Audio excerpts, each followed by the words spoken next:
Awesome. Welcome everyone to the Brisbane Microsoft 365 users group for April. It feels like it's been forever since the last one, and it may have been. Unfortunately, due to a series of circumstances, we didn't get to hold a meetup last month, but we were awesome enough to be able to get Ben to redo his fantastic presentation that he was going to do last month, this month. So looking forward to that, and it's going to be awesome. As always, as I said before, please do come off mute if you have any questions or concerns, or if anything you want to say. We do want to make this interactive as possible. It's not a presentation, so do feel free to jump in.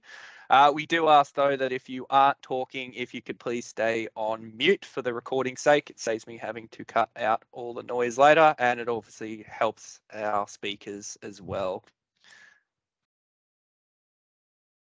So I like to go over just a few slides. Sorry for everyone who's already seen this. There are a few new people in here, so it's always I think relevant to show these slides. Who are we?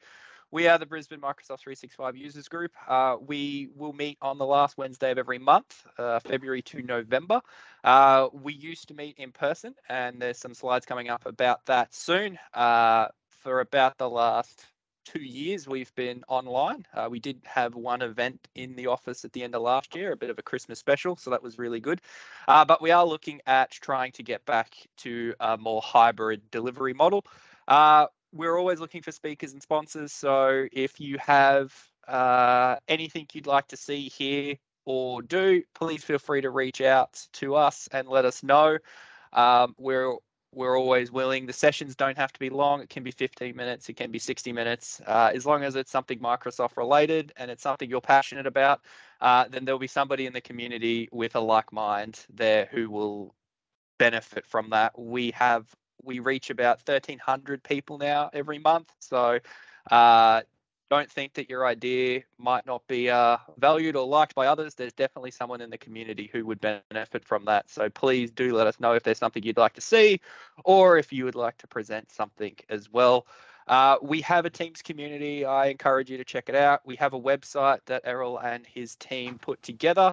And we're obviously on Meetup as well if you're looking to track these events in the future. We also do post on Eventbrite, and there is a mailing list as well if you don't want to sign up for Meetup. We are looking at having another Christmas special this year in December, so do look out for that, and obviously more to come in due time. As I said, events. So obviously due to COVID, before COVID, we were an in-person only event. And COVID happened, and then we had to obviously pivot quite drastically in the way we delivered our content to the community. So this was interesting learning experience for myself and for the team. But we have done it, and we've been going along this way for about 2 years now. So yes, thank you everyone for sticking along with the journey and joining every month. It's greatly appreciated. We do this for the community, for you guys and girls, so it's great to see that everyone still turns up even in these unprecedented times. We are looking at holding some more hybrid events this year and trying to get an in-person component back and opportunities where we can. So why I put this slide up is please check the emails and the URLs when they come out to make sure that you are signing up to the right thing and you know where it is, and if there is an in-person component or if it's an online-only component, because I'd hate for you to be stuck outside Microsoft and there's no one there. Agenda for this evening. So I'm going to do a quick overview and wrap up in a few minutes, and then it's basically the Ben show. He can do whatever he wants. No, so Ben's going to talk to us about the Microsoft 365 business offerings and some alignment in there and some really cool features and things you can do from a security perspective and from a few other perspectives. So it's a really great product line from Microsoft. So Ben will dive into that. And then there will be, I'm sure Ben's got his usual updates, and we'll finish off with questions at the end of the night. I like to go over just a few slides just for the group, as we do have some new people here tonight. Highly encourage you to check out the Microsoft 365 roadmap. If you don't already have it bookmarked, it is up there on your screen now. These sessions are recorded, and you will get a link to this at the end of the session, probably 2 to 3 days afterwards. Give you some time to edit it and upload it. And you can always find them on the website, which I will show you the link to later as well. There's an archive on there as well. Microsoft 365 roadmap, it is your one-stop shop to find out all the cool features, some of them that we discuss here and some of them that are coming. And it's a great place to go and see all the features that are coming, being planned, being worked on, and staying up to date with everything Microsoft 365. If there's certain things you might like to try and dive into, or if you've got some interest in that, then I would highly encourage you to check out the insider programs from Microsoft. This was where you can get early access to the latest features, news, and updates, and you get to know what's coming generally before the general public. And it also gives you a direct line of feedback back to Microsoft and engineering. And I am a part of some of these programs, and your comments do get heard. So I do encourage you check it out. Not as much for tonight, but just in general, the Office Developer Program. This is going to be one of the most amazing things Microsoft gives out, and it's free. Microsoft will give you a 90-day renewable E5 tenant that you can go and do testing in. So if you would like to go out and try some of the things you see in this user group, or if you've got some other things you'd like to try, but you don't have an environment to do that, or you don't want to do that in your work environment, then this is a really great way to be able to get a developer testing environment where you can go and try out some of these things you see in the user group, and it's completely free. So I highly encourage you to check it out. If you're looking at doing Microsoft certified exams and the like, then we as a user group do get discounts off printed material and obviously electronic material as well. So do check that out if you are looking for ebooks or printed books. If you still use printed books, definitely check it out. It's something that Microsoft offers to all user groups, so it's not unique by any means, but I like to plug it because it's fantastic and it's a great way to save some money if you are looking at doing some exams and you're looking for reference material or guides or books, and that highly recommend checking out the Microsoft Press Store. Microsoft Build 2022. You may have heard of it. If you haven't, I recommend you checking it out. It's happening next month. I encourage you to register for it if you haven't already. It's a great event, and it's going to be, and there's an online component again this year. So it's fantastic. You don't have to leave your house. And I encourage you to go and sign up for it to check out the latest innovations in the development space and application space. If you haven't already, check out our website. It is your one-stop shop for everything Brisbane Microsoft 365 user group related. It is the place to go if you want to see announcements, if you want to find previous recordings, if you want to engage with the community. All the links are there, the mailing list, the meetup links, the Teams links, everything's there for you to go and engage and be able to consume any of this information. If you aren't able to make it to these sessions, or if you just want to see it again, this stuff does get posted up there after the event. We recently also started a podcast after some feedback from the community for looking at other engagement avenues. So definitely recommend checking that out if that's something that you're inclined to. It's a great place where we sort of get another forum to sort of be able to take this tech stuff and discuss it further with a few industry peers. There's some special guests that join the program as well from time to time. So definitely encourage and check it out if that's something you're interested in. Meetup is obviously our one-stop shop for events. So if you want to follow us, then definitely join Meetup. We do post on all the different platforms though. If you don't want to sign up for Meetup, I know some people don't want to have another account they have to manage, which I appreciate. So if that's you, then definitely just follow the website. But this is obviously your automated way to stay in touch with the user group and make sure you always get the latest event details when they're published. And last but not least, before I hand over to Ben, I'd just like to have a shout out to our sponsors. Our sponsors do an amazing amount of work behind the scenes. And even in the front scenes, from website hosting to website development to ensuring everything looks amazing. Could we run without sponsors? Yes, but this group would not be anywhere near what it would be with the sponsors, and we thank them endlessly for everything that they do and being on board with us for so long. We've been doing this for over 6 years now, this group. So it's great to see how we've grown and transformed over those years. And yeah, definitely encourage you to reach out to them. Errol is in the meeting here today, so definitely reach out to him and chat if you'd like to have find out more information about Wildlinks and the rest other sponsors. I can certainly give you the details for if you'd like. But without further ado, I will now hand the mic over to Ben. Thank you very much. Okay, hello everyone. In case you haven't seen or heard of me before, I'm Ben Fletcher. I am work for Microsoft. I am the Enterprise Security and Compliance Lead for our Queensland public sector business. So focus on Queensland government, local government, health and education. Today I'm going to talk about something that is, for the most part, nothing to do with my excuse me, my customer base. I'm talking about a product, and I'm kind of merging the update with the presentation because the key update, I have got something else a bit later on. But the key update is that Microsoft Defender for Business was launched. So what we're going to do is talk a little bit about what it is, but in the context of the Microsoft 365 Business Premium product, which is our sort of premium product for our small to medium organizations that are 300 users or less. So I'll leave Chris, I'll let you to manage the lobby stuff. But the thing about this is, I guess, there's a couple of things, and I've got a slide deck I'm going to try and shoot through, and then a couple of things to show you, sort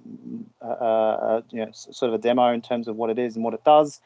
If you've ever played with any E5 stuff, it's going to be very familiar to you, but there's a couple of nuances. And this is very much focused around trying to provide enterprise-grade capabilities for smaller business, smaller organizations.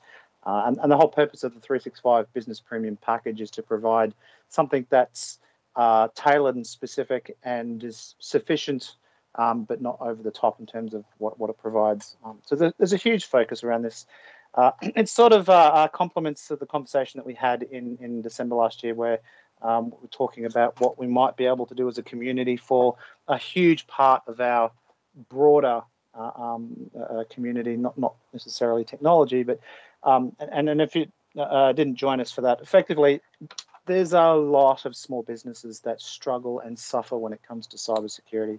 And we heard from a small electrician firm that has about 5 to 7 employees, and the fact that they know they're part of a tradie community who are constantly reporting that they've lost access to their systems, or they've been hacked, or they've been breached. It creates a huge amount of challenge, and this is not local to Australia. It is a global challenge. So this presenting to you today is kind of a mixed bag in terms of who it's for. I think if you are a Microsoft partner, I think there's some amazing opportunities here for you to have a real impact with customers with these products, and I will talk to those in terms of potentially being able to take on some of their, or at least configure and set up some of the security capabilities to provide that sort of step up and to give them a level of capabilities. The other aspect is, if you are that lone IT admin person for that small or medium organization, there are a whole bunch of tools here that are designed to help you. I don't think Defender for Business is really designed for the 5 to 7 employee tradie type organization. However, it could be a fantastic option if a partner sort of delivered it for them. So I think the thing is to take what opportunities does this provide, what sort of capabilities, certainly to whether you're a partner or whether you're running a small business. So let's see if we can get these slides to progress. There's a bunch of things here in terms of what, why, I guess, more the point. And there's some very impressive in the concerning sense that small businesses are very much a target. They can be seen as low-hanging fruit by cyber criminals. Their lack of skills, their lack of awareness can make them very easy for targets. And I think that's kind of the realization. And so with that, there needs to be a sort of a change in mindset, not just from the organizations themselves, but those that are sort of providing services to them. So when you think of a third of all cyber attacks are at small business, that's significant and substantial. So Defender for Business, which is now included in 365 Business Premium, effectively Defender for Business itself is the major, not the entire capabilities of Defender for Endpoint, but some really significant components on it that really provide heavy lifting. And I will show you what they look like. Using my own tenant in terms of I've manufactured some challenges so you can see what it means in terms of I guess that what it's providing. So it's providing, and because it's derived from Defender for Endpoint, it is enterprise grade in terms of the capabilities that it's providing. What you'll see over time is that it is going to have a whole bunch of wizards and other things that will be in the capabilities to try and streamline the service. So the trade-off is, for enterprises, they want to have complete control over how it's configured and what it can and can't do. And that's not necessarily a luxury for smaller organizations who don't have the time to necessarily determine what they need to configure and how to configure it. So the wizards will put in baseline and recommended security posture, allowing organizations very quickly and the partners that support them to configure a genuine secure environment with the least amount of effort. And the fact that it has been included in Business Premium is a significant. I've seen some interesting posts that it's many think it's now the best value product Microsoft sell in terms of what it does and what it provides. Now, one of the things I will do is I'm going to talk about some of the capabilities that are outside of Defender for Business that are part of Business Premium, such as Defender for Office and some of the conditional access stuff in Azure AD Premium, because when you bring them all together, it's a fantastic sort of collection of capabilities that really provide some great options to secure environments, and I'll show some of those to you. Some things here just about in terms of industry, what we're doing, and fundamentally this is the Defender for Business collection of capabilities as we dive into it. So you get the endpoint detection and response, which is usually the crown jewels of the capabilities. So that's included, and then probably the other big hitter here is the threat and vulnerability management, which I'll show you, which is all about how, as an organization, do you get alerted to the fact that you're vulnerable to stuff that's out there before you get hit. And the richness of the information is quite impressive. Not in any way second class in terms of what's provided here is the automatic investigation and remediation, which is fundamentally enabled by default, so that using baseline and recommendations, recommended sort of posture, organizations and the devices that are breached can, where there's a known path and a known remediation outcome, can get back to working quickly without having to necessarily down tools and have to seek someone. So if you are that small organization and you don't have IT staff and you absolutely rely on an external, this can potentially protect you, but also in the worst case, help you get up and running quickly, so that it's all about continuity, but also trying for those sort of commodity type incidents, being able to get back on your feet and minimize any sort of challenge. The attack surface reduction capabilities, we'll talk to a little bit in terms of what they provide, and then the next generation protection is that core antivirus, anti-malware capability that's built into the platform. So we'll show you a little bit. These being wizard driven is a key part of the whole experience. How do you make this so that it's very easy and straightforward to actually use this stuff? And I'll give you an example of, and I've actually used this with my son's computer so that I can sort of do some things with that I'll share. You also get the Defender, Microsoft Defender capability for iOS and Android. So that's something that is included as part of this, which is great. In order to manage it, you do need to have Endpoint Manager, or what we used to call Intune. That is part of Business Premium. However, those do require a little bit of skill. So that might be a case that as a partner, you're helping onboard those devices, because once they're onboarded, then they can be managed and protected. The threat and vulnerability management. So this gives you a dashboard on the right in terms of what it does. And it's effectively, first of all, is providing a dashboard of how exposed are you. Do you need to be concerned? How many devices potentially are at risk of being infected in the future because they don't have the right updates, the right patching. Even applications like Adobe Reader will factor into this if they're not kept up to date, or if they're not don't have remediations for particular known challenges. So it's a pretty amazing capability to be able to provide to small businesses, to medium enterprises, because it's using all of our threat intelligence from our cyber defense and from our Mystic capabilities, IT cyber warfare divisions.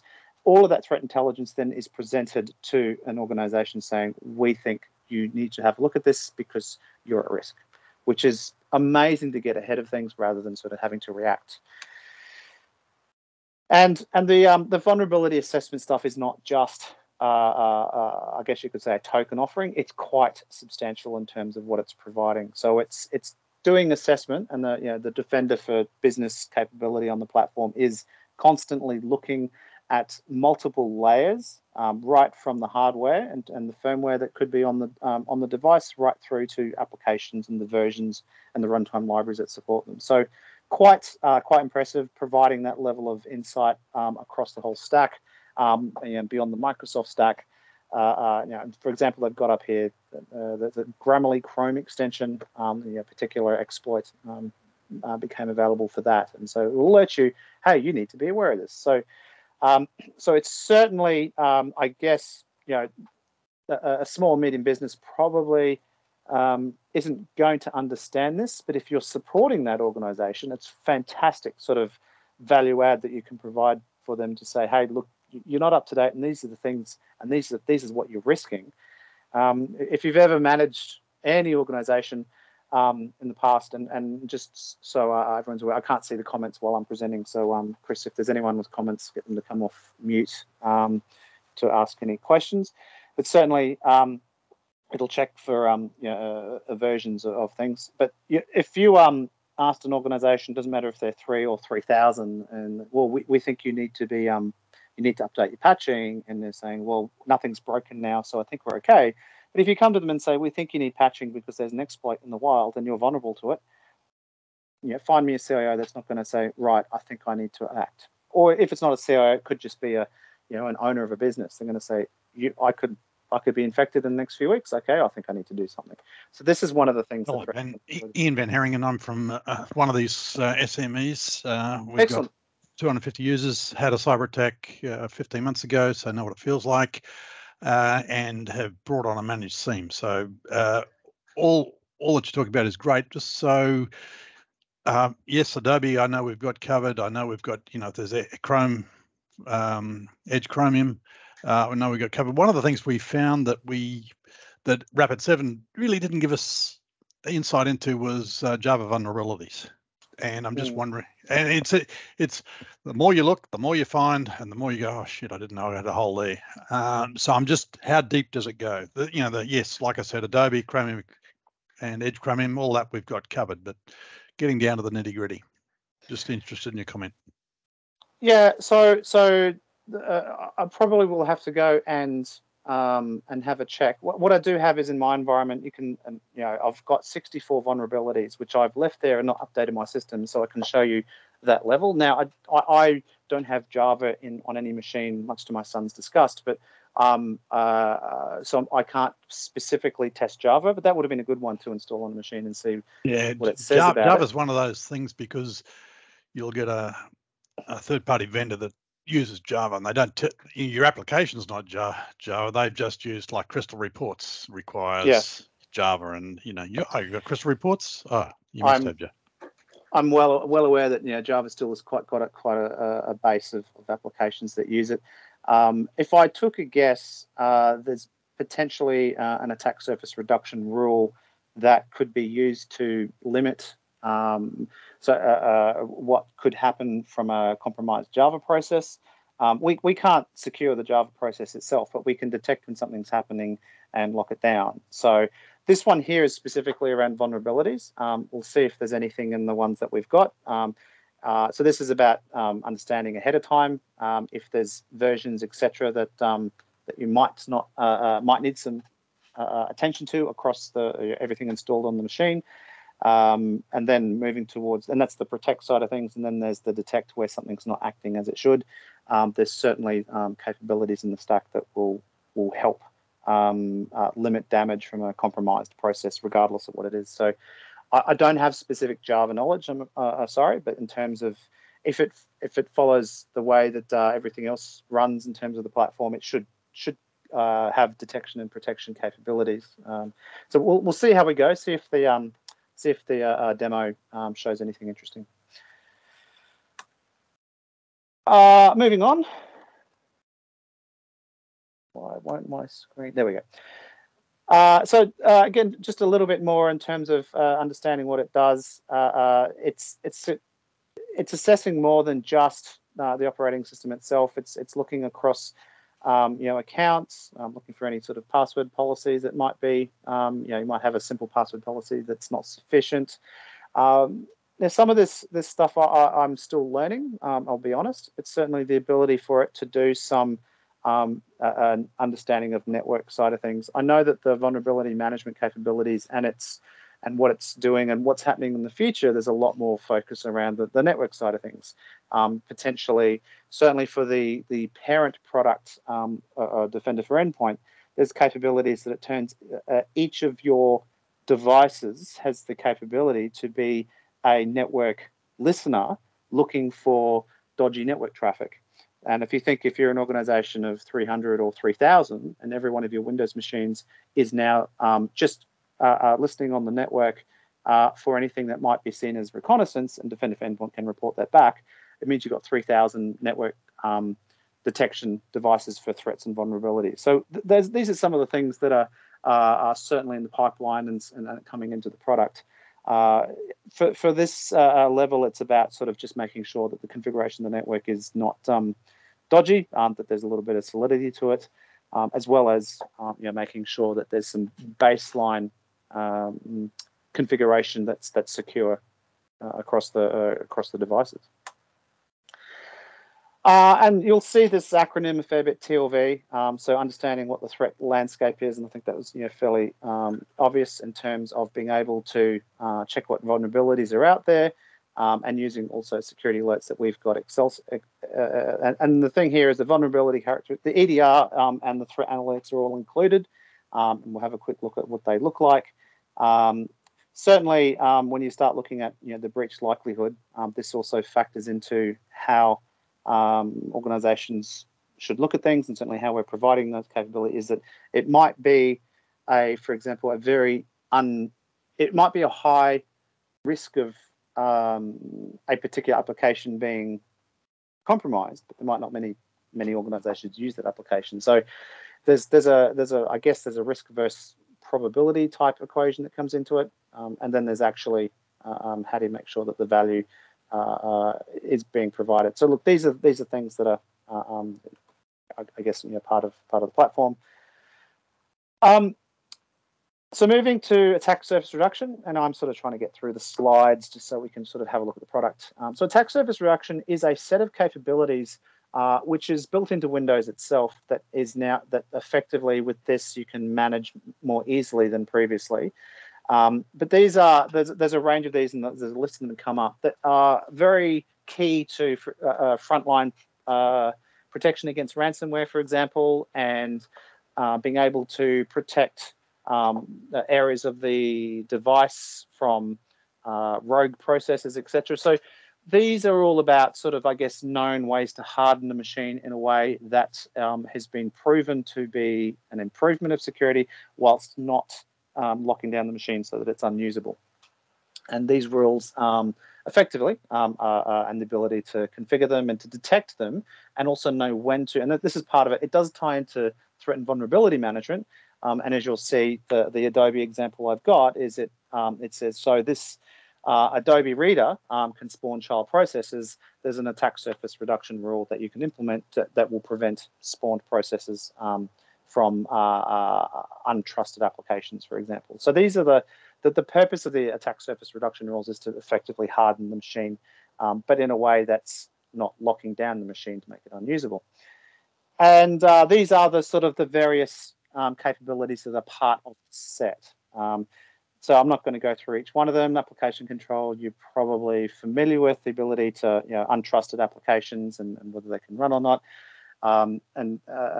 Probably the controlled folder access is a key one because it means that if there's a particular folder that has data in it, then it means that only sort of trusted processes can actually write. So there's a now I'll be very clear. None of these are 100%. There's no such thing as 100%. What it's about is making it harder for rogue processes to actually compromise your machine and do damage, or to mitigate or to limit that damage. But what you'll see here is obviously if you've got all of your, you've got these protected folders, and a piece of ransomware spawns a process and is able to try to write. If you've got something that's going to make it harder for it to write, that's obviously an improvement. So to protect those files. The web protection is certainly an interesting one. I use it for not for its intended purpose. And what that allows you to do is to configure categories or specific URLs or web content that you will not necessarily allow to run on the devices in the organization. So whether that's sort of adult content sites or whether it's high download type sites, those sorts of things can be blocked at the endpoint. And it's being done by by Windows itself rather than you having to put in. Traditionally, you'd be on a network and you'd have a proxy or a secure web gateway and you'd block it all at that point. But for smaller organizations that are moving towards open architectures where they don't have everything on a network, this allows you to do sort of that zero trust. You're not trusting the network.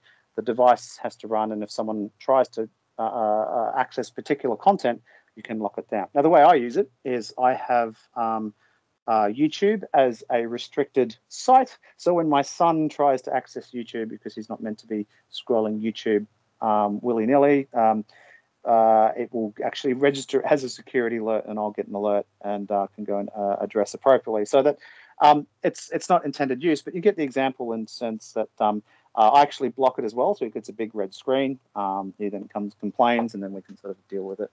So these are some of the rules that you get, and certainly we'll have a look at what they might look like in the portal.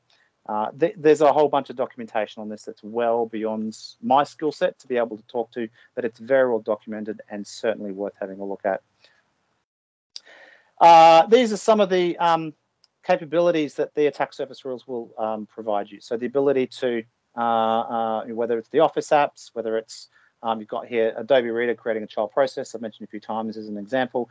These are all known ways that malware or ransomware or fileless exploits will use parts of the operating system to try and do something it shouldn't on a device. So again, being able to put these restrictions in is a great protection capability. The web content, as I said before, it gives you an example. You can create that web content filtering rule, and you can do it by category. You can do it by individual URLs, but you can do it sort of, So, and a lot of these you'd probably want to block anyway, just because they're undesirables, and certainly don't want people that are using company or corporate or government-owned machines to be able to access and do stuff with. Or at least alert on it. So because the thing is, this all happened at the OS, so at the sensor level by Defender for Business, and it's certainly able to be reported on and detected, regardless of where that device is. If it's a managed device or if it's an onboarded device, doesn't matter what network it's on, this will all apply, which is probably one of the key strengths, is that you're not relying on a network proxy when someone is excuse me, it was like they might be in a hotel room, it might be home, or they should still not be using that device for policy breaching activities. So the next generation protection, this is the next generation anti-malware that is part of Windows. It is part of all Windows releases. So if you've got Windows Home, you are actually getting the same anti-malware capabilities as you do on Defender for Business or on E3 or whatever it happens to be. The difference is you get, I guess, enterprise management capabilities and reporting, whereas previously you had to pretty much do it all yourself or use a third-party tool or get the event logs and put them somewhere. So whilst the core anti-malware engine, which uses a mixture of on-device as well as cloud compute to detect now and new threats, what you're getting with Defender for Business is effectively some advanced capabilities around managing and reporting, which means when something happens, it will appear in the portal as an incident. And if you're ingesting that into something like Sentinel, then it all sort of aggregates together as well. And this is just to represent that our anti-malware is generally next generation. It's doing lots of things. There's a cloud component, and certainly there's some great articles out there, which is, for example, it will do an initial assessment on the device itself. It doesn't match any definitions. It's not being caught by any heuristics. So what it will do is it will allow it to start executing, but it will take a sample and then it will submit it to the cloud, and the cloud will run big data across it, sandbox and detonate. And if it finds something, it will communicate with the client and saying, hey, this is actually dodgy, shut it down. There's a whole bunch of stuff that's happening there, and which is great, and certainly why we rate very highly now from an antivirus, because we've re-architected the way that we do things and using the power of the cloud. So there's a lot of stuff that happens in there that is just, again, helping protect those devices for these sorts of threats. Certainly, as a key part of that is moving towards fileless malware, which is effectively the ability for being able to use components of the operating system itself or other components that are on the device, whether it be PowerShell, whether it be to try and do something in memory, etc. Where there's no file that ends up on a device, anti-malware has to also pivot and be able to detect these things. So that's where traditionally everything that was written to the hard disk got effectively scanned. Everything but if you're not actually writing anything to the hardware, then it's not going to be picked up by that traditional sort of method. So the moral story is there's a lot happening, a lot more, and this just gives you an idea that there's different types of threats that are being detected. Ben. Yep. Sorry, mate. We've got a question here from Julie around multi-tenant support, and for sort of like small managed service providers offering this or looking to offer a service like this to small businesses. Is there a way that they can manage that from a single pane of glass? I was sort of thinking like Lighthouse, maybe. Yeah, and I've got some slides on Lighthouse towards the end that talk about and give an example of what it is. I'll also put a link in the chat at the end, which has the Microsoft Mechanics video, where the corporate vice president, who's very, very knowledgeable on this stuff, like Rob Lefferts, talks about the Lighthouse side of things towards the end of the video. So the short answer is yes. The Lighthouse is the capability around this, because we envisage that our Microsoft partners will actually use Lighthouse to help manage and detect and respond, and to use these capabilities for those smaller organizations that may not have any cyber people at all in their organization. So we've got a few slides on that towards the end.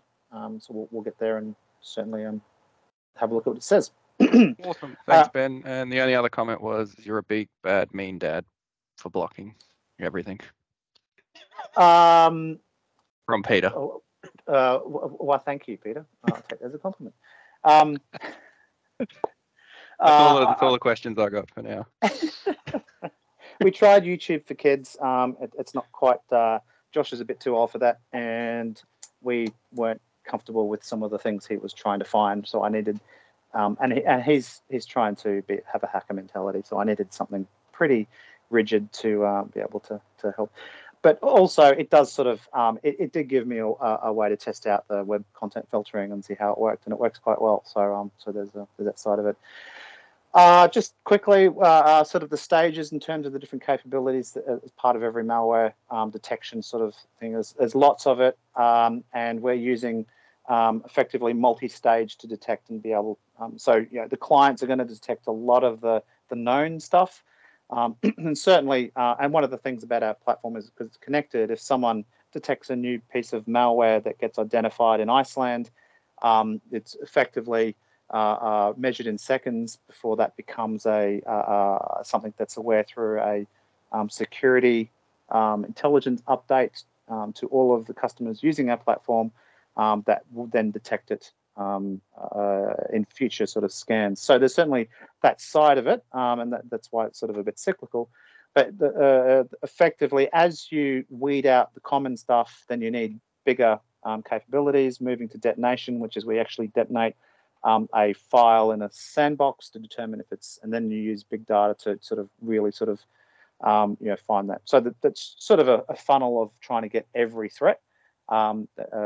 Requires a deep analysis and multi-stages.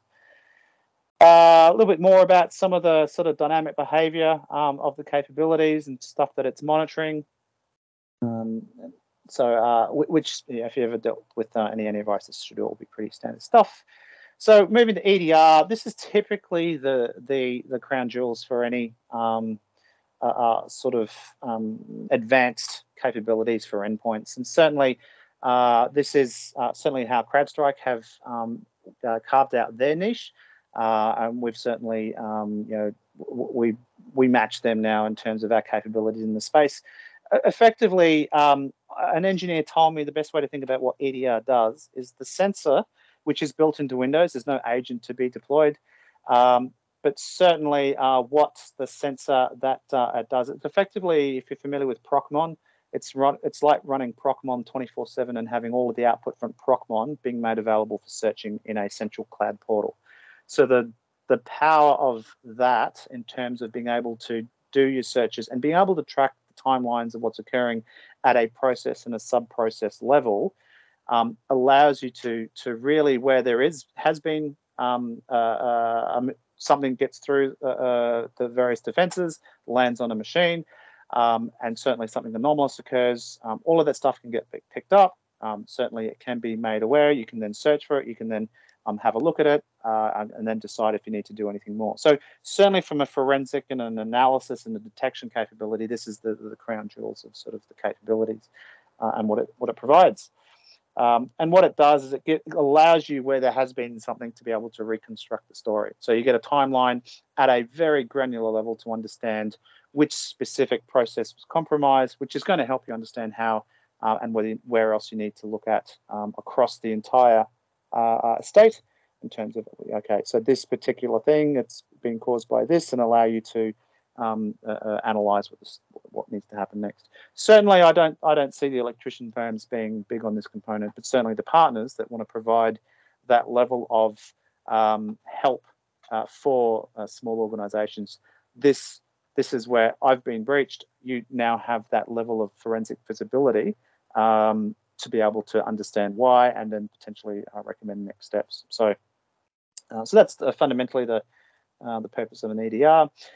The last thing here, live response. So what live response is all about is being able to lock down a machine.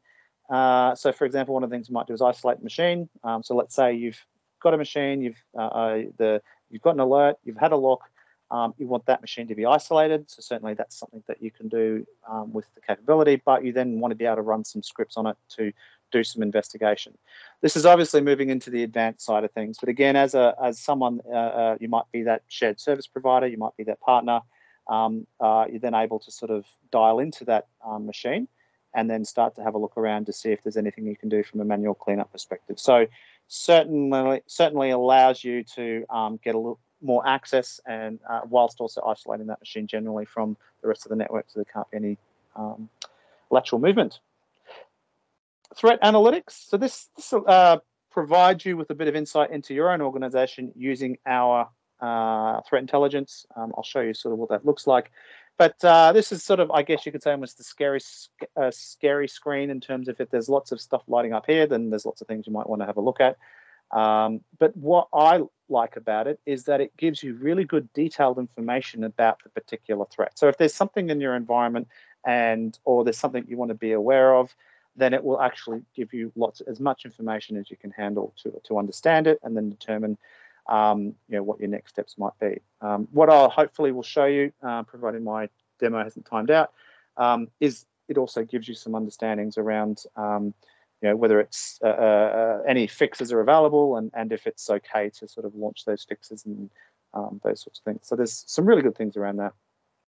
Automatic investigation remediation, traditionally something that was reserved for big enterprises, is now being made available. So the whole thing here is that with automation, it's not meant to mimic a human. It's meant to take known threats. So it's not for everything, but where we think of like a weaponized URL or a particular type of threat, there are standard and well-known and documented and best practice ways to analyze, isolate, remediate, and get back on track. And if they can be automated, then that's an option certainly worth doing. In this space, because the assumption is the small and medium business may not have any cyber people, having the ability to have automatic responses enabled certainly helps give you that pseudo 24/7 capability in an organization. So this is kind of a big deal, and certainly it's enabled by default for our business premium users. So basically it's the idea is that it's meant to sort of provide additional capabilities. It's not you've got an alert and auto isolate. So that's not really automation. What it is trying to do is that for those known scenarios, then what would be the best practice steps? It's not sort of it's not going to do the same as a human, but where there's I call it a commodity event, which is for this particular threat, this is the way that everyone on the planet would actually remediate it, and you can automate it. Then you can sort of mimic those human steps. Now, it's not going to be every threat, as I said, but there are playbooks that are available. And I mentioned the weaponized URL. That's an email-specific one, but sort of easy to understand. Where there's, for example, a particular file that infects a device, and there's a known way to be able to remediate that with no damage and no impact to a user, then potentially that will go ahead and do that. So, and this is just giving you some insight in terms of how the automation is, I guess, reflecting what a human might do. You get a queue if you want to have a look at, so obviously happening in this particular tenant, and you can start to see. Now, the reason why you might do this is, I think by default, the automation is on, but you can configure it to be semi-automated so that it will go and do all the investigations and then require, so I guess we're splitting out remediation and investigation. The investigations are done automatically, but the remediation requires someone to step in. That's an option as well. So, just in terms of viewing, there's this sort of representation of what's occurred, and we call it investigation graph, and you'll see here it's sort of saying that in this instance, the green means it's been remediated, but the steps that were taken, and you can see very quickly which PC, where it came from an alert, and then what was done in terms of what was analysed. So that's a very high level sort of coverage. There are APIs. So again, if you are a partner, this is a platform that you can build on, integrate with. Certainly, there's various SIEM offerings. Obviously, Sentinel is one that we provide. I'll show you very quickly as well how that's because effectively all of the alerts and incidents that this is generating will be ingested for free. So provides that's a great way to get that into SIEM for low or no cost. But beyond that, if you're a developer, it means that you can actually integrate with these capabilities. So I guess it's extensible in that sense.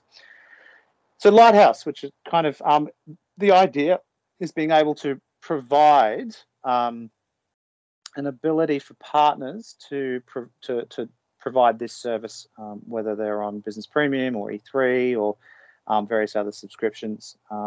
And the idea is that it's meant to be a one-to-many, to be able to understand and see risk without having to necessarily log into that customer's tenant. This has been sort of the Lighthouse. I think there was a partner version previously. There's been Azure Lighthouse and Sentinel Lighthouse type capabilities, which have been utilized in order to get visibility across Azure, and the Microsoft 365 Lighthouse. Clearly, it's the tool of choice for partners to be able to see across multiple tenants. I think the next slide gives you an example of some of the slides you get. So, security incident summary. That single pane of glass for those that you're managing, so you can start to sort of see those and then start to delve into on the right sort of the incident queues that are being generated by the Defender for Business capability across the different tenants. So the key thing here is the visibility and understanding what's going on. I haven't. My actual personal challenge for the next little while is to try and set myself up as a partner, although it's not as easy as it used to be, and actually give this a whirl. So these are sort of the Microsoft 365 Lighthouse, I think, was something came out last year. So certainly something worth having a look at with regard to. I think it dovetails well into the Defender for Business story and the Business Premium story, because it's designed for businesses that are small, that don't have their own cyber teams. So really, this is a fantastic opportunity for partners to sort of step in and provide additional capabilities and visibility, and be able to watch what's happening in their customers' environments, so that they can then call the owner of the electrician firm or whatever and say, I think we've got an issue, we need to talk about X, Y, Z. We've got some telemetry that you've got a compromised device, and it looks like we need to take some action to prevent any further action. So some really good sort of options for there. Quickly cross-platform. So the key ones, iOS and Android. Just going to take some water, excuse me. So the Defender for Microsoft Defender for iOS and for Android, part of the service, and certainly they provide some of those anti-malware capabilities. I've got some slides. There's an unfortunate truth, which is just reality, is that in terms of our ability to provide different capabilities on the different platforms can be limited by the platform itself. So obviously with Android and iOS, we do what is provided via the platform. Certainly with macOS, we have an agent that you can deploy on that, which is and certainly provides the antivirus and the EDR and I think TVM, but we'll have a look in a moment. But with Android and iOS devices, there are limits. And so I think in terms of what's offered for Android, there's some anti-phishing and block and safe network connections for the web protection side of things. And so that's where URLs that people are trying to access get assessed, and if they're risky, they get blocked. And there's some, effectively, if there's a known unsafe network connection, then won't let them connect to those Wi-Fi type capabilities. Scanning for malware and for stuff that's attached to the device, being able to report on it, into the 365 Defender Center. Conditional access is a key one, being able to block risky devices. So if a device has a high risk, whether that's because it's either got some malware on it or is not up to date, or it could be a bunch of other things, what it will do is it can mark it as non-compliant. And then with Endpoint Manager or Intune, if it's non-compliant attached to a conditional access policy, we'll say you can't access corporate data because you don't have a compliant device. So it's a way of protecting corporate or government data where there is a threat on the device. That's capability with the Windows side of things as well, but the fact that it can be offered on Android is pretty substantial, because it means that you're protecting the data, and then you can remediate the device before they get access back again. So different sort of configurations in the Android world, and certainly part of the Defender for Business license. On iOS, again, the anti-phishing, web protection. Now you'll see here is the anti-malwares column's not there, and that's because it's not possible to do the same file and file system scanning on an iOS device. and certainly we continue to work with Apple to continue to do what we can on that space. You still get the alerts and the ability and reporting, which again is great. The specific iOS configurations, and then it's including the Defender for Business license. Quick product comparison in terms of what's in and what's available. And what you'll see here is that the Defender for Business offering is quite, it's really well stacked with capabilities. In fact, there's only a few omissions. The threat hunting and the threat experts capabilities, which are very much enterprise grade. But I think the reason for that is really some of those, the capabilities around threat hunting and threat experts, it really is a fantastic opportunity for partners to fill in that space and really add value for those smaller organizations and customers. So there's definitely opportunity that comes from that. And then you'll see here that you obviously see that one of the differences for the Plan 2 for Defender for Endpoint is it's designed for enterprises, because the simplified client configuration is not provided for the enterprise grade. So again, sort of focusing on making it simple for the small organizations. Some blogs, etc., worth having a look at on this, and certainly as we continue to expand the capabilities. A couple of appendices, again, a detailed product comparison. I'm going to go through these quickly. And this is the last slide. I've borrowed this from Aaron Dinich's licensing site, m365maps.com. Not official Microsoft, but very, very useful. And I'm just going to quickly go through some of the capabilities that are part of Business Premium. You'll see on the right, the Defender for Business is a whole suite into itself. But I think when you're talking about security for Business Premium, you need to look at some of the other capabilities. So we'll quickly have a look at those. I'm not going to go through Intune. And I'll probably just Cloud App Discovery. I'm just going to talk to. I'm not going to demo that because that's a little bit harder to demo. But the key thing around Cloud App Discovery is that it will integrate with Defender for Business. And what that allows you to do is to be able to, let's say that you're an organization, 25 people. How do you know if, how would you confirm if people are using cloud apps that you think are, well, you don't know what the risk is? So the Cloud App Discovery capability that's part of the EMS suite that you get as part of Business Premium will hook into Defender for Business. So Defender for Business, the sensor, as cloud apps are being used, that telemetry will be sent back, and then Cloud App Discovery can then take that and create reports. If you haven't seen Cloud App Discovery, it allows you to do risk-based reporting on cloud apps. And I think we've risk assessed over 22,000 cloud apps now. And so we'll actually start to give you a risk report in the sense that you have 5 people that are using a high risk app. And then what it allows you to do is potentially block it. But that's something you can do with the web content filtering, for example. So I'm not going to demo that, and I'm not going to look at Intune. But these other components all come together to provide, I guess, a layer of capabilities when it comes to the Business Premium product. So with that, I will now stop and see where we are. So this is a brand new demo tenant I have created, which has the 365 Business Premium capabilities. Now, first of all, you get presented with a wizard straight away. So I thought, let's just try out the wizard, see what it looks like. But straight away, you sort of see that, welcome to it, going to set up some things and get you going very quickly. So hit the get started. Let's hope that it behaves. So the first thing we want to do is, okay, who's going to get permission? Let's look at mod administrator, of course, and the role we're going to give them is security admin. Continue. Email notification types. So straight away, you can start to determine who's going to get emails. And this could be within the organization. It could actually be the partner. So say it's Fred at Hotmail. Fred must get a lot of emails and alerts and vulnerabilities. So this is what this is doing is right from the get-go, setting it up so that if any of the platform does detect something, that someone is getting an alert. So the idea here being, if you are that service provider or partner, you configure this initially, and so that'll give you, and you might have, for example, a shared mailbox that gets the particular alerts from a particular customer that gets monitored.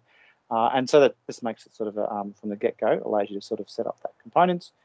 Now, in terms of adding Windows devices, I'm not going to do that here, but I'm going to show you that they do provide some options here. So for a small organization, and the one that I've used for my troublesome 10-year-old, is they do provide you with effectively being able to use a local script, and you could download that onboarding package. That onboarding package has effectively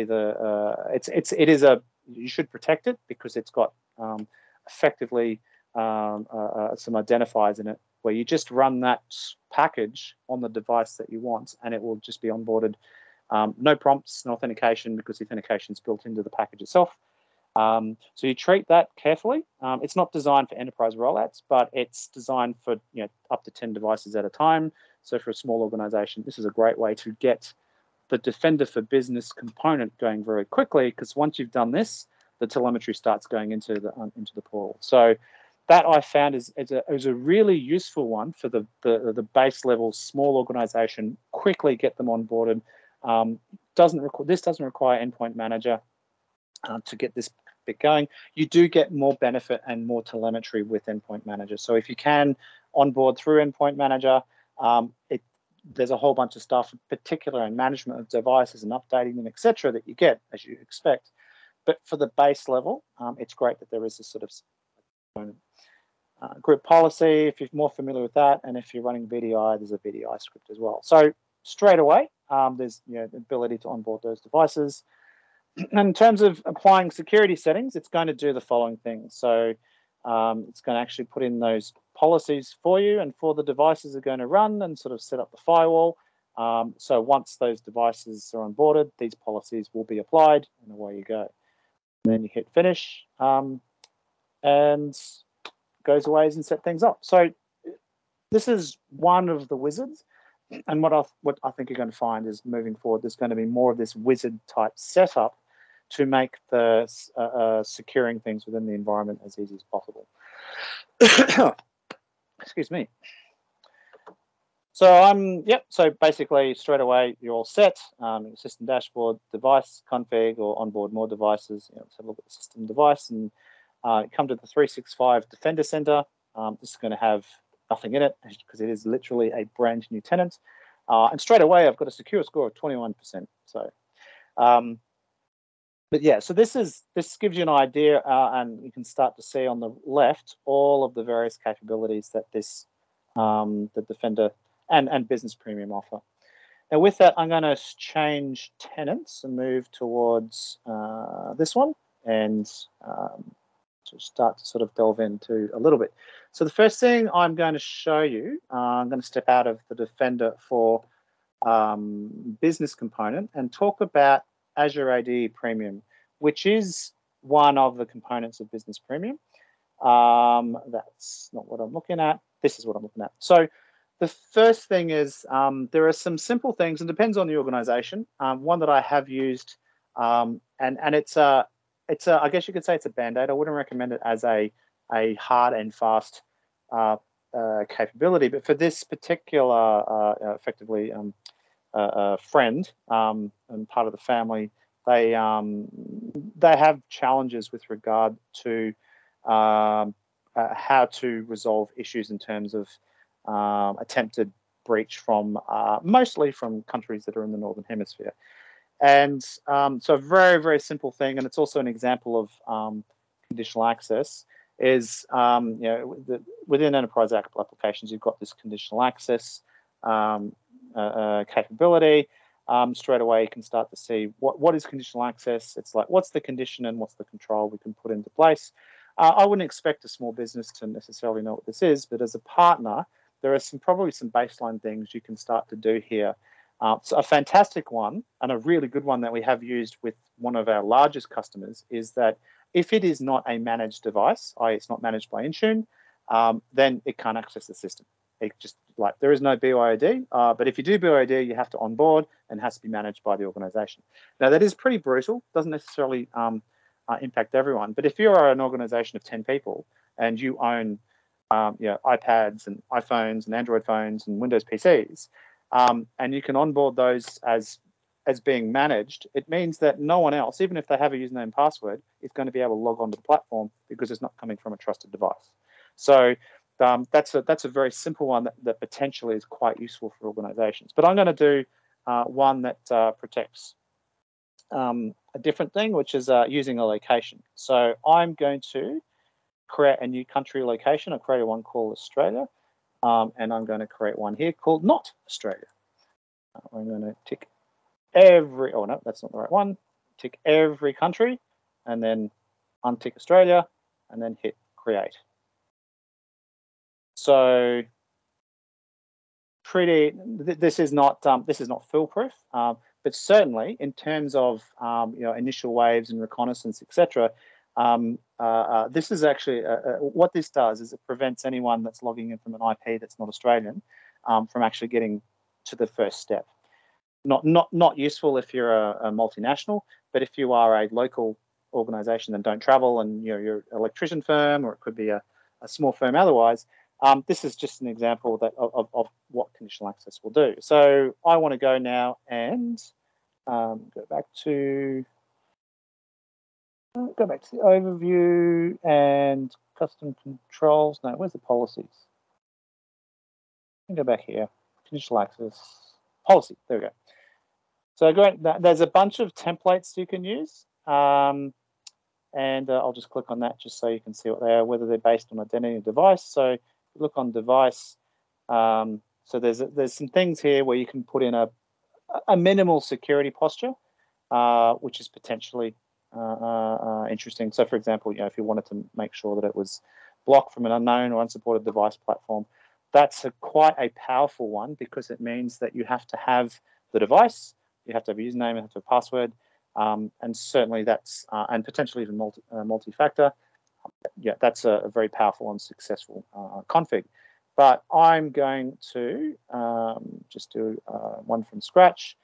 So I'm going to call it not AU auth.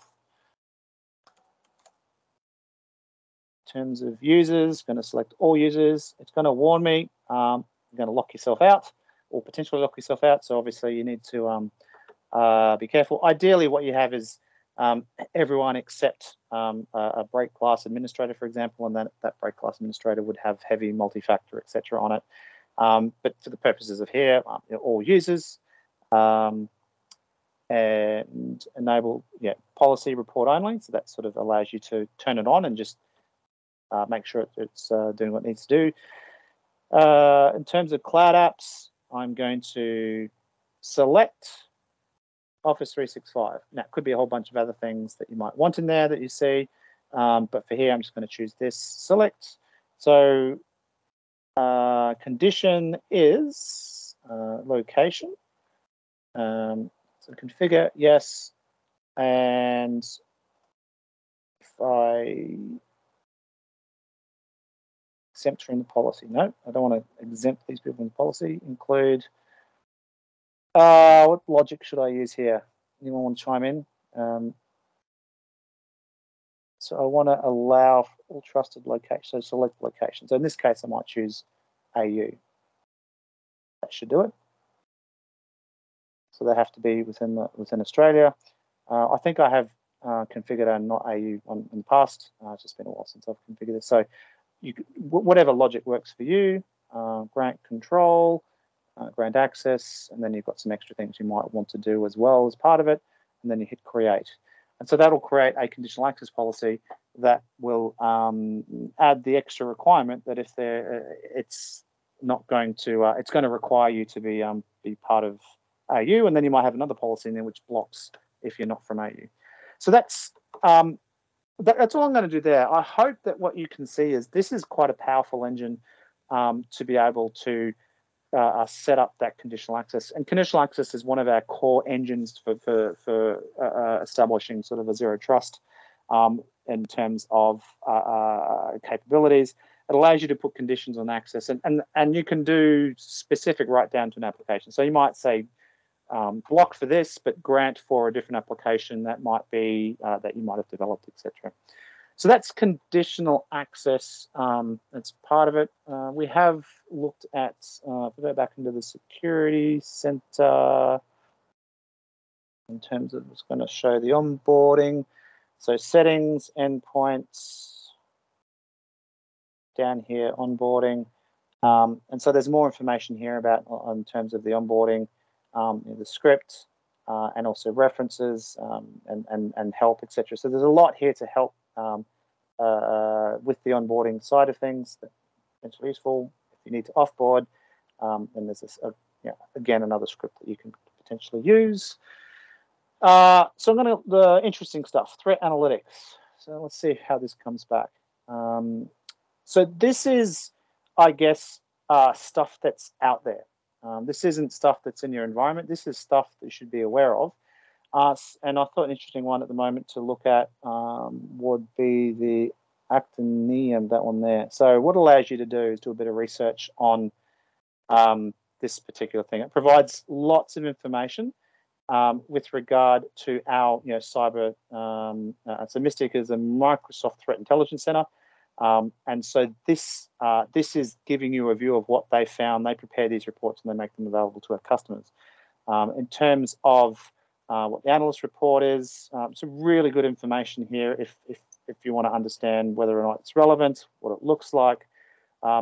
Fantastic from a knowledge where this might be.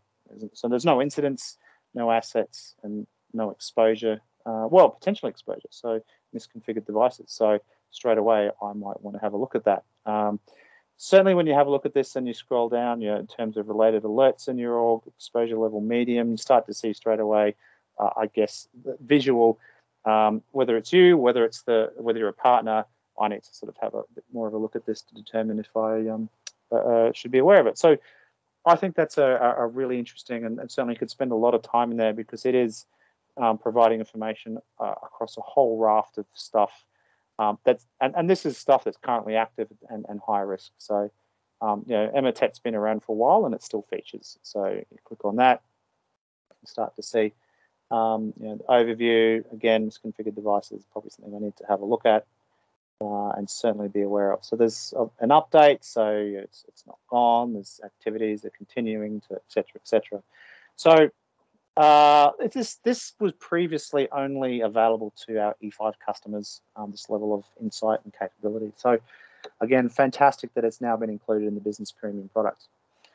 So we go from threat analytics and we start to have a look in our environment. So we have a look at the threat and vulnerability management, and I am medium risk straight away, bit of red.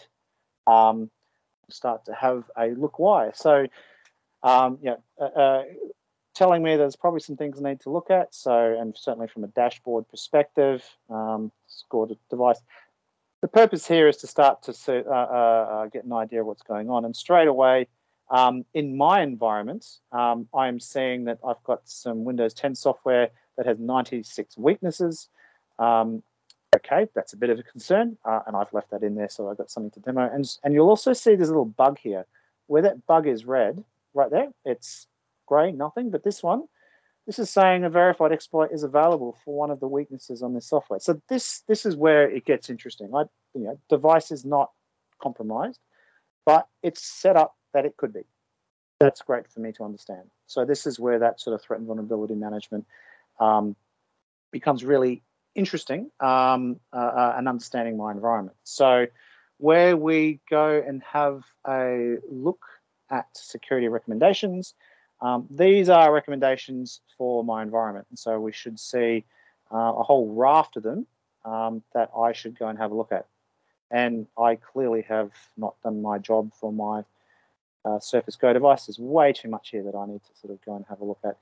But interestingly, there's 96 things on my Windows 10 device that I need to be aware of, and I probably should go and have a look at this. I'll cover what this request remediation thing is at the moment. But if we go down here, we start to see example I gave before. Hang on, JavaScript or VBScript launching downloadable. So I'm winging it here because someone mentioned Java, so I thought we'd do this one. This is not Java, this is JavaScript. I get that. what you'll start to see is sort of a description of what the issue is, but also the attack surface rules are most effective for blocking the common attacks used for this. No devices in your organization are configured as recommended, so I've done a fantastic job of making myself as vulnerable as possible.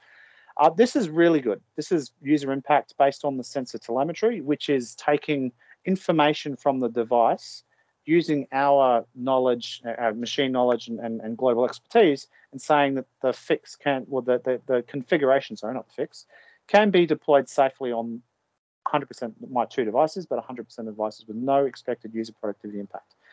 This used to require a whole bunch of expertise, and if you weren't an expert in sort of app deployment and app testing and those sorts of things, this would be very hard to get to. And now it's provided right there as part of a recommendation for a security update. So as a partner, this makes it really easy in terms of I can add value to my customer. They are at risk, and I have this telemetry to basically say that it's safe to do so based on the telemetry I have, which is great. So, and then you can click into here and start to look at what the remediation options are.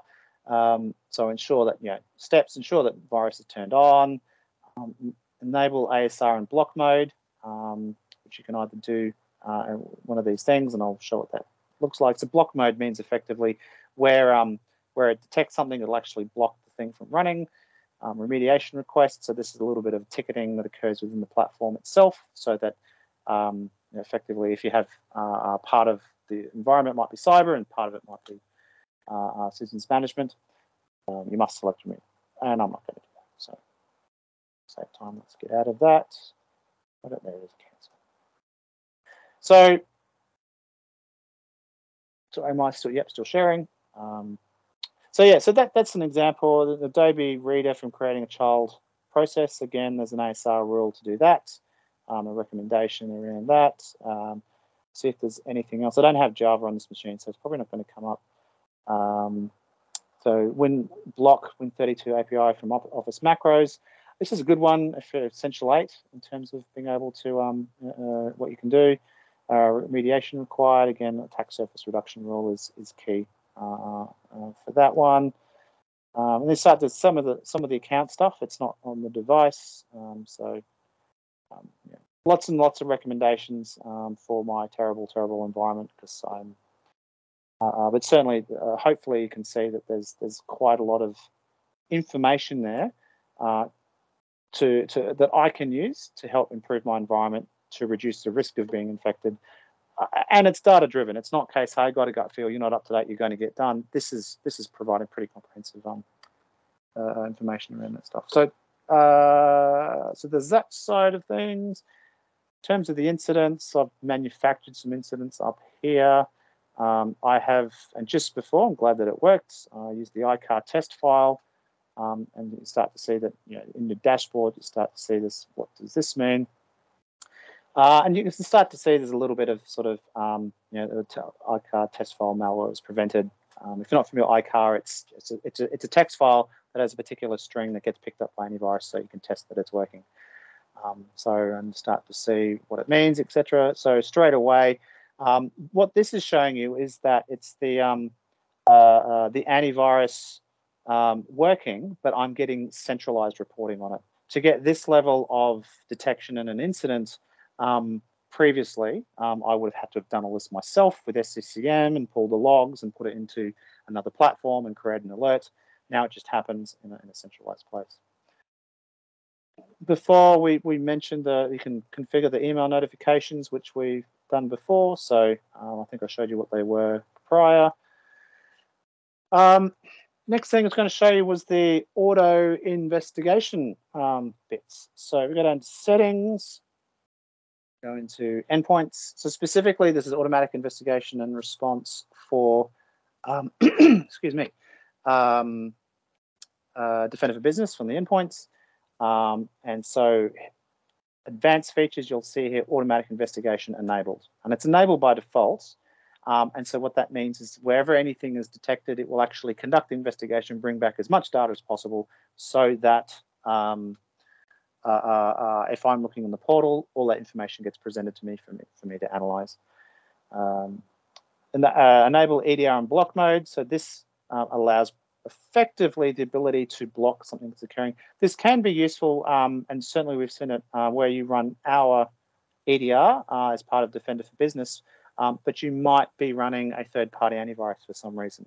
We're pretty confident antivirus will match anyone's these days, and certainly we've got with the independent telemetry there. But in this scenario where you have to use another antivirus, you can still use the EDR components. And what it means is that the in terms of the detection capabilities, you can also have it with teeth and do the blocking. So it doesn't rely on the antivirus to do the blocking. That the actual endpoint detection and response component of Defender for Business can block it if it detects some behavioral stuff that it thinks should be as well. So it's a nuanced thing, but again, in those sort of scenarios where you might have a customer that wants to keep using XYZ antivirus for whatever reason, it doesn't mean Defender for Business is got no value. It's still got a huge amount of value, even though they might be using another antivirus.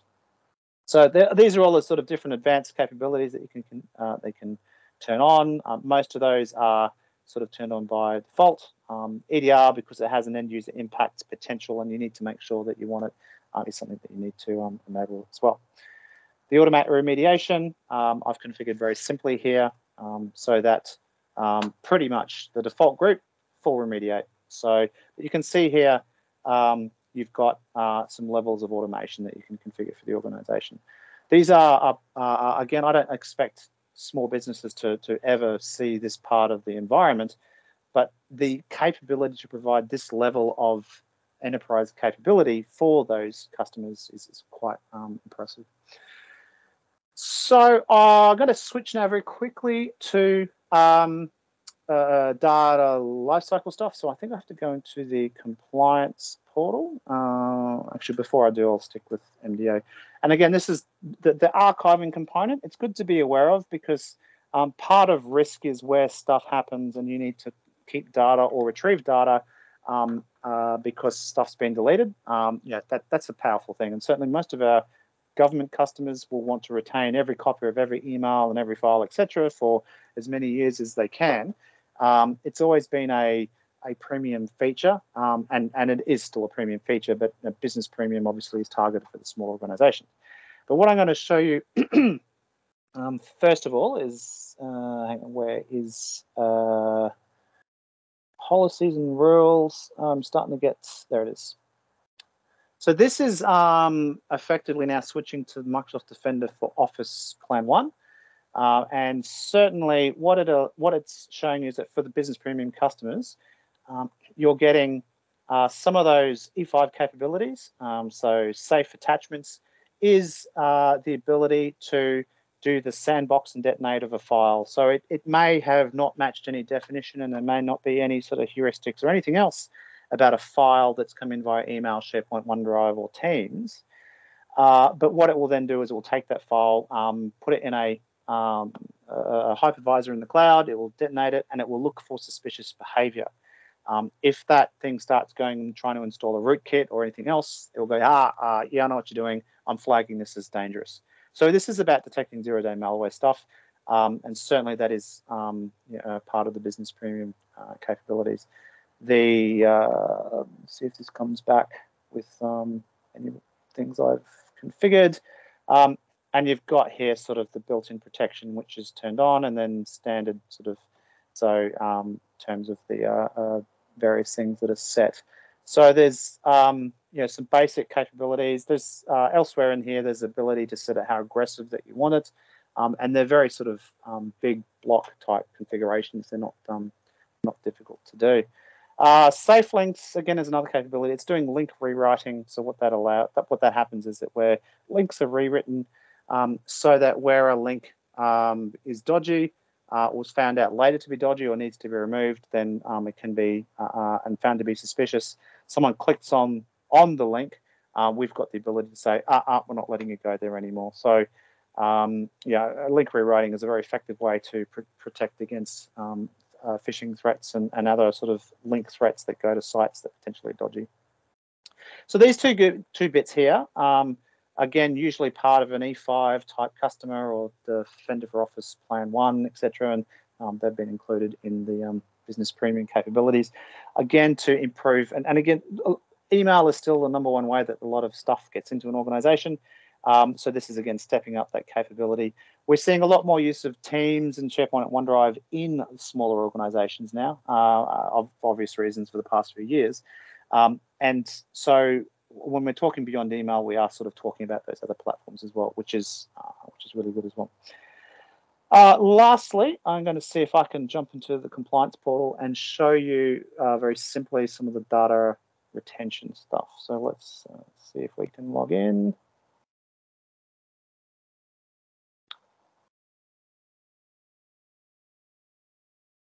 And you'll notice straight away there's a new word here. This is the only update I have for you. I'll talk to you later, as we might have done a bit of a rename for stuff. So what I need to do is in data lifecycle management.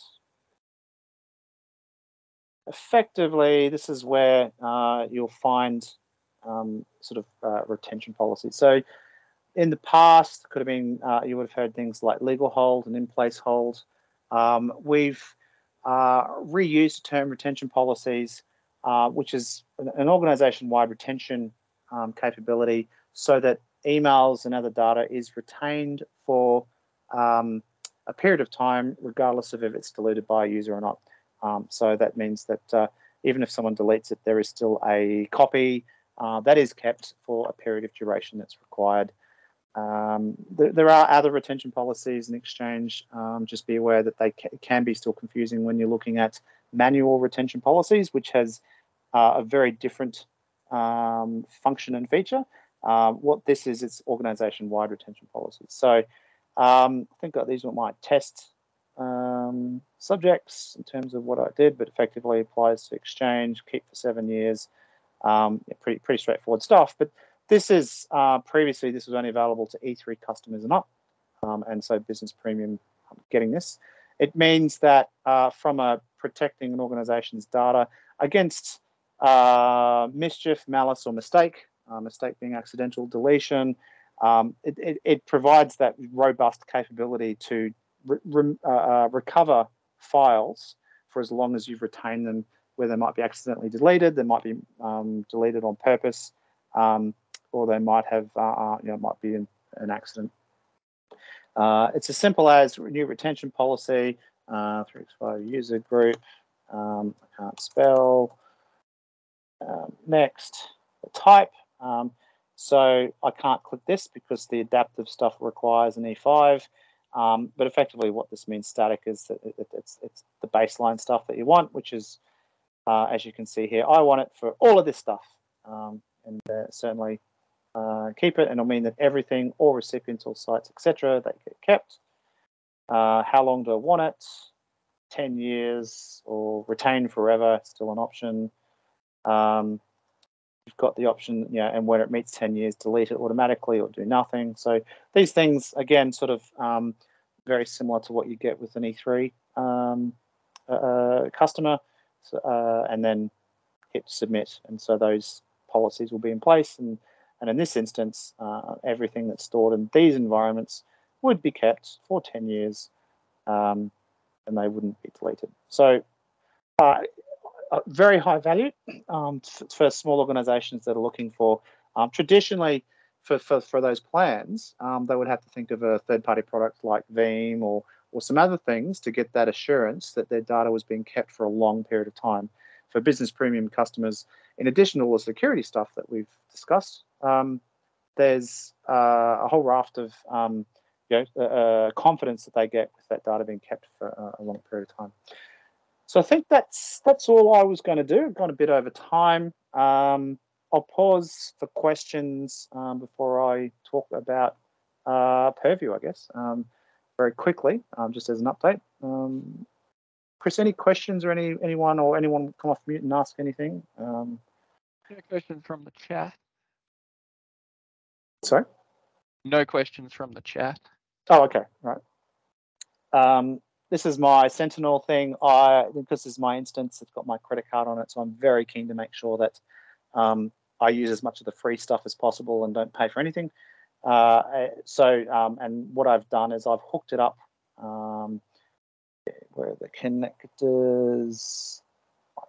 Starter connectors. And you can see here all I've done is literally everything that's a Microsoft providers. Past it.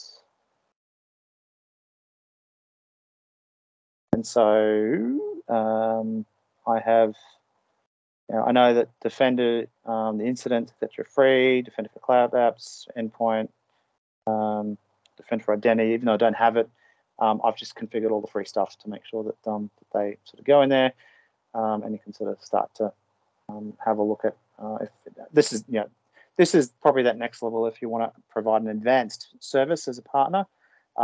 Again, there's a Lighthouse capability for Sentinel for allowing you to have all this stuff ingested for free and then being able to use the same capabilities to do searching. The feedback we get from some CyberOps teams is a lot of the stuff that I've showed you in these portals is fantastic and great, but the Sentinel interface is just really fast.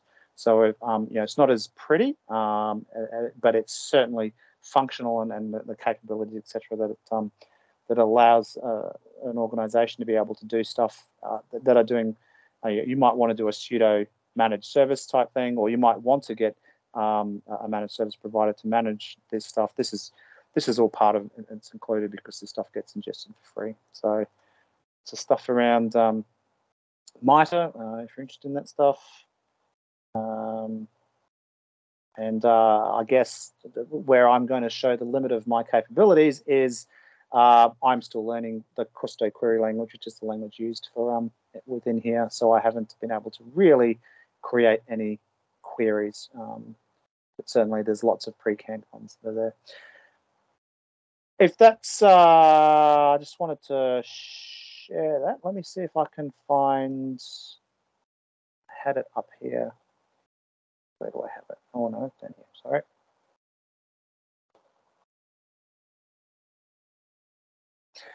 So the only update I have, just pushing forward, which kind of hint there is that all of our compliance products are going to now be rebranded under a new banner called Purview. So Purview was a product previously, sort of in the data and AI space that provided sort of some capabilities around data cataloging and data insights, etc. for governance. The feedback unanimously we've had is that the compliance name for our products has not been useful. The compliance set of products has so much stuff in it that compliance means different things to different people, and it's not really resonated. So moving, and in the way our security products have moved towards Defender as a banner, we're moving to Purview for the compliance set of products. So generally, these are a whole raft of things. This is a great article announcing it. Only thing I'd sort of to give you an idea, these are all of the products that have their current name and that they're moving to new names. So there's quite a few in the compliance space and that are now moving towards, and you'll see stick Microsoft Purview in front of everything, and you probably get the name right.